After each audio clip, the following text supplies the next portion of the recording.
reactivar mi audio y se activa.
Buenas noches. El día de hoy vamos a ver lo que es intestino, cirugía de intestino delgado.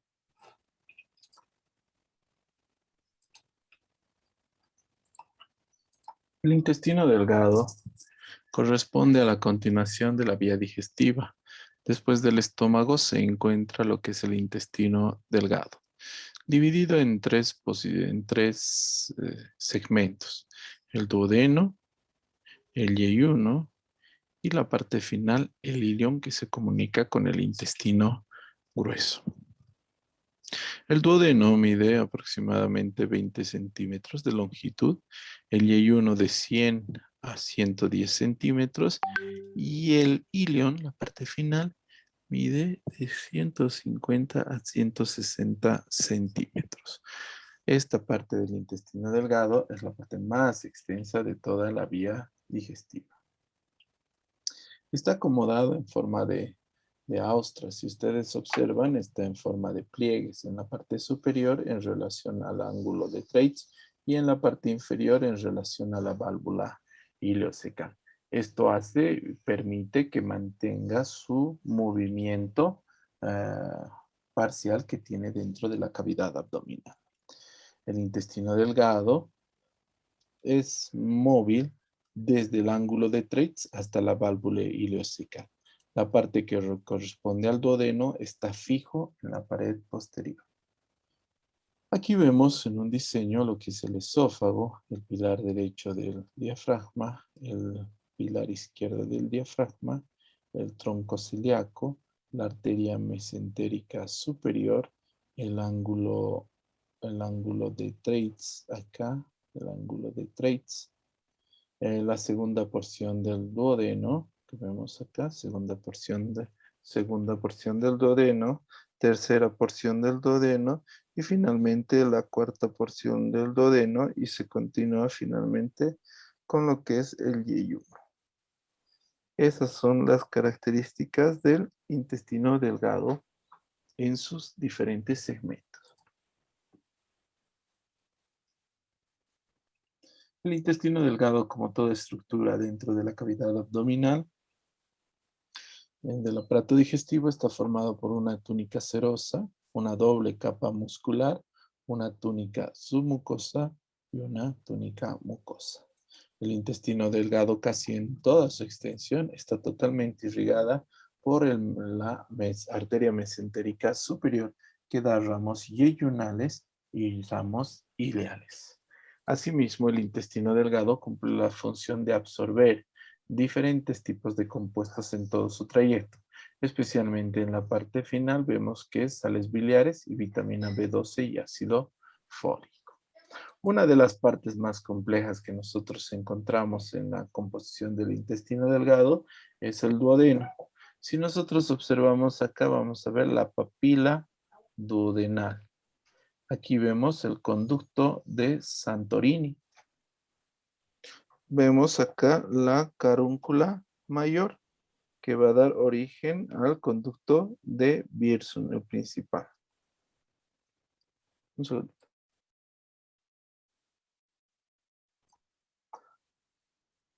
Si nosotros seguimos observando, vamos a ver acá la tercera porción del duodeno. Vemos la vena mesentérica superior y en la parte posterior que cruza de arriba hacia abajo, vemos la arteria aorta. Este ensanchamiento es lo que conocemos como el bulbo duodenal y por encima y por detrás pasa la arteria más gruesa del tronco celíaco, que es la arteria esplénica. Acá se ve cómo llega a la cuarta porción del duodeno y forma lo que es el ángulo de Treitz.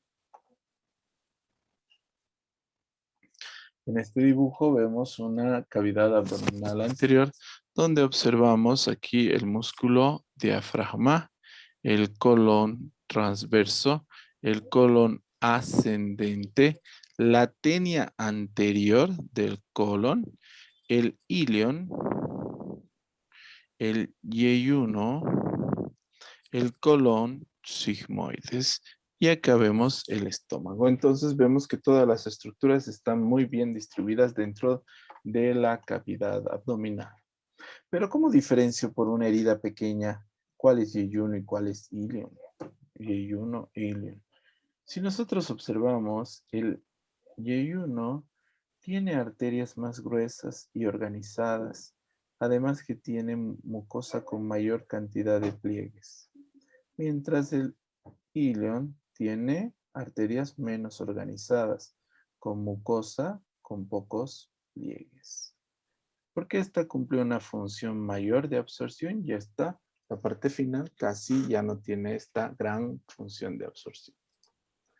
En el intestino delgado se considera un borde mesentérico que está unido por donde llegan las arterias, las venas y los linfáticos, y hacia acá tenemos el borde libre. El intestino delgado cumple la función de absorber todos los nutrientes para el organismo, además que ayuda y colabora al sistema inmunológico.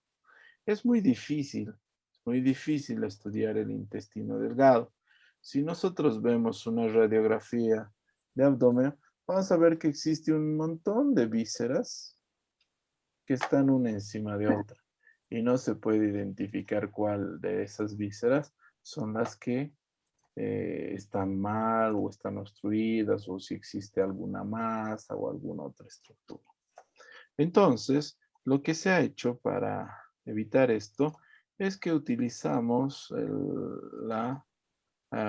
una píldora que es una cámara fotográfica, que vamos tragando la píldora y durante todo su trayecto va sacando fotografías. Saca de 3.000 a 7.000 fotografías aproximadamente. Entonces, en esta píldora podemos estudiar todo el trayecto, lo que es el intestino delgado. ¿Qué patología es la más común en el intestino delgado? En el intestino delgado la patología más común es la obstrucción intestinal. Si nosotros nos vamos al origen, podemos tener obstrucciones de causas extraluminales. Tenemos obstrucciones intrínsecas de la pared y obstrucciones intraluminales. Las obstrucciones extraluminales hablan de adherencias, hernias, carcinomas y abscesos. Las obstrucciones intrínsecas nos hablan de tumores primarios. La obstrucción intraluminal habla de cálculo biliar, enterocolitos, cuerpos extraños, incluso besoares. El primer método diagnóstico para realizar obstrucción intestinal alta es la radiografía. La radiografía en obstrucción sí sirve mucho. Vamos a ver primero la dilatación del intestino delgado. Podemos ver que no hay aire en el colon. Hay niveles hidroaéreos. Y este signo, que se llama signo en pila de monedas, es como si estuvieran varias monedas apiladas. Otra patología que aparece en el intestino delgado es la enfermedad inflamatoria intestinal. Esta enfermedad inflamatoria crónica intestinal comprende dos patologías principales. Una es la enfermedad de Crohn y la otra es la colitis ulcerativa. La colitis ulcerativa tiene una máxima incidencia de los 15 a los 35 años. El tabaco es un factor protector de la colitis ulcerosa y un riesgo para la enfermedad de Crohn. La enfermedad de Crohn es una enfermedad inflamatoria crónica transmural que clínicamente se va a caracterizar por dolor abdominal, diarrea, pérdida de peso. El tratamiento, si no es quirúrgico, si es médico, es con corticoides, antibióticos como metronidazol, ciprofloxacina y tetraciclina, dietas elementales químicamente definidas. Otra patología que se asienta en el intestino delgado es el divertículo de Meckel. Este aparece en el borde antimesentérico a una distancia de 45 a 60 centímetros de la válvula iliocecal. Clínicamente, vamos a ver que el paciente puede tener diverticulitis y aparecer como una apendicitis falsa. Puede haber una obstrucción intestinal secundaria a la inflamación del divertículo o finalmente una hemorragia digestiva. Si se complica este divertículo de Schenker, el único tratamiento posible es quirúrgico. ¿Qué procedimientos quirúrgicos realizamos sobre el intestino delgado?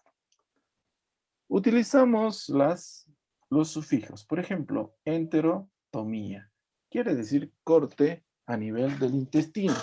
Se utiliza para explorar, retirar cuerpos extraños, resecar tumores, ocluir la luz, cierre y desfuncionalización, anastomosis, como parte de otro procedimiento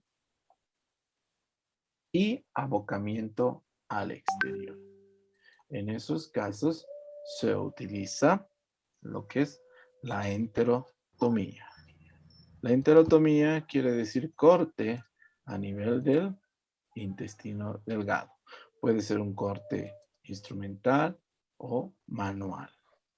Otro procedimiento que se realiza en intestino delgado es la enterectomía. Si nosotros vamos al origen etimológico de la palabra, ectomía quiere decir resección. Entonces, resección de un segmento del intestino delgado. Vayan prendiendo los que están con cámaras apagadas, por favor. ¿Qué indicaciones son? Se hace enterectomía cuando existen heridas extensas, heridas desgarradas, gangrenas o infartos, cuando hay hernias estranguladas, infartos arteriales o venosos, cuando hay lesiones ulcerosas o lesiones tumorales. Entonces, si nosotros vemos acá hay un segmento enterectomizado, es decir, un segmento del intestino delgado que está necrosado. Entonces, ese segmento se saca cuando está perforado, cuando está necrosado, cuando hay múltiples obstrucciones, aquí por ejemplo, tal cantidad de ascaris lumbricoides. Entonces, en esos casos se hace enterectomía. El procedimiento es simple. Primero, se delimita dónde va a ser el corte, cuál es el área. Segundo, se desperitoniza. ¿Ven? Se desperitoniza y se liga a las arterias. Se coloca clamps de Doyen, estos clamps intestinales, y se reseca este segmento. Se aproxima y se sutura en dos planos. La mucosa posterior primero y después la mucosa anterior. Se verifica que haya buen calibre de la anastomosis para evitar estenosis y el procedimiento termina. Otro procedimiento que hacemos se denomina como en el estómago enterostomía, como gastrostomía. Enterostomía quiere decir abocamiento del intestino a la superficie. Está indicado dependiendo de la altura. Si es alta, en el yeyuno, es para alimentación. Si es baja, en el ilion, es para descompresión o protección de una anastomosis. Se realiza también enterostomías cuando hay necesidad de un procedimiento mayor, antes y después de un procedimiento mayor. La enterostomía alta y yeyunostomía sirve para la alimentación. La yeyunostomía, lo que es la enterostomía baja, se utiliza para derivación, es decir, para que salga contenido intestinal. No es heces, pero es contenido intestinal. La clasificación de las enterostomías se las realiza de acuerdo a la localización proximal, distal, de acuerdo a la función parcial, total y de acuerdo al tiempo, temporal o definitiva. Las enterostomías pueden ser la enterostomía de Stam o yeyunostomía de Stam, que es la misma técnica y procedimiento que usamos para la gastrostomía de Stam. Este es un procedimiento transitorio. Mientras que las enterostomías tunelizadas, es decir, introducidas en parte del intestino delgado en la pared, como la yeyunostomía de Witzel y la de Marwedel, es una enterostomía definitiva. Son definitivas. La de Stam es transitoria. Las ileostomías se realizan al final del intestino delgado y normalmente lo utilizamos para derivar materia intestinal hacia afuera. Entonces hay un proceso tan grave dentro del abdomen que descontinuamos la vía digestiva y ahí termina la vía digestiva en esta ileostomía. Y por ahí hace sus necesidades el paciente mientras mejora la enfermedad o en el colon.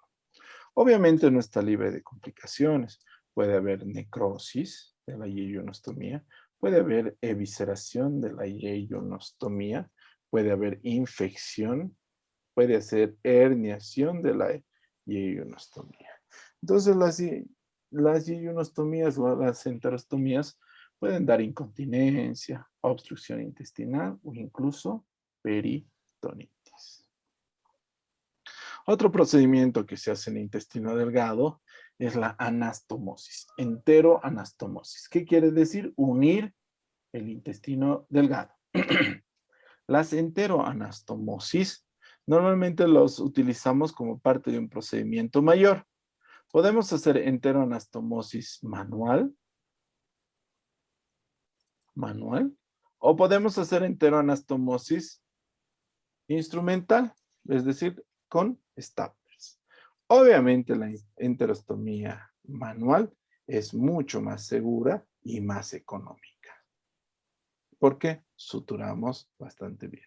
Las enterostomías pueden ser laterales, terminolaterales, terminales. Cuando es terminal, así, el problema es que se puede estenosar. Ese es el cuidado que tenemos que tener. Cuando es la anastomosis lateral, así, el problema es que puede aparecer fístulas en los ángulos. Las complicaciones de las enterostomías pueden ser dehiscencias, pérdida de contenido y nos pueden dar peritonitis. Y miren esta desgracia de abdomen. Está todo dañado, la pared abdominal incluso. Cualquier tipo de procedimiento que hagamos a nivel de la cavidad abdominal desencadena inflamación peritoneal. Da exudación inflamatoria, depósito de fibrina, invasión de fibroblastos con formación de colágeno, fibrosis por maduración del colágeno. Esto ocasiona lo que llamamos bridas y adherencias. Estas bridas y adherencias son comunes como resultado posterior a una cirugía. En algunas ocasiones se hacen tan grandes estas bridas y adherencias que pueden comprometer el tránsito normal del intestino delgado. Para evitar que estas adherencias se formen, se fija el intestino, ya sea por la operación de Noble, que suturamos ceros serosos, o por la operación de Choi-Phillips, que suturamos mesos del intestino y lo fijamos de esa manera. No sé si tienen alguna duda o pregunta.